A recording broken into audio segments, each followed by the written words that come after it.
Luzon, Visayas at Mindanao.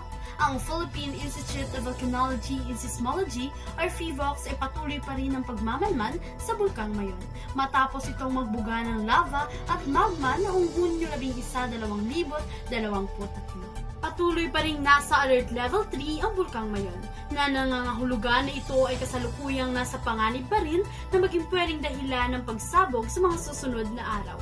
Kaya naman inirekomenda na ang 6-kilometer radius na permanent danger zone ay manatiling lumikas dahil sa panganib ng lava flow, rock falls at iba pang mga panganib sa bulkan.